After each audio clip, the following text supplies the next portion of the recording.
ভারতে আবারও ধর্মীয় ও জাতিগত ঘৃণার বলি হতে হলো নিরপরাধ এক শ্রমিককে। উড়িষ্যায় বাংলাদেশি সন্দেহে নৃশংসভাবে পিটিয়ে হত্যা করা হয়েছে জুয়েল শেখ নামের ২১ বছর বয়সী এক ভারতীয় যুবককে।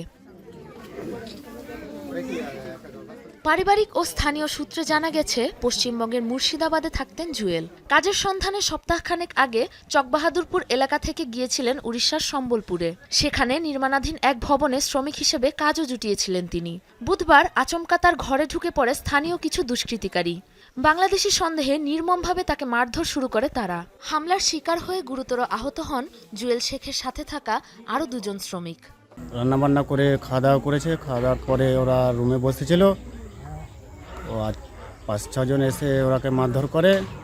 জুয়েল রানার সঙ্গে সঙ্গে মৃত্যু করেছে, আর দুজনকে হসপিটালে ভর্তি করা আছে। নৃশংসভাবে ইনাকে মেরেছেন ডবল ইঞ্জিনের সরকার উড়িষ্যাতে। সেইভাবে সঙ্গে সঙ্গে ও ডেট হয় এখন হসপিটালে উড়িষ্যায়। মারধরের ফলে গুরুতর আহত হয় জুয়েল। এর কিছু সময় পরই মৃত্যু হয় তার। এরই মধ্যে এ ঘটনার তদন্ত শুরু করেছে পুলিশ। এক তকমা লাগিয়ে যে তোমরা বাংলাদেশি, তোমরা বাংলায় কথা বলছো, তোমরা বাংলাদেশি। আক্রমণ করেছে, একজন মারা গেছেন, দুজন গুরুতর অসুস্থ, তারা চিকিৎসায় রয়েছেন হাসপাতালে সম্বলপুরে।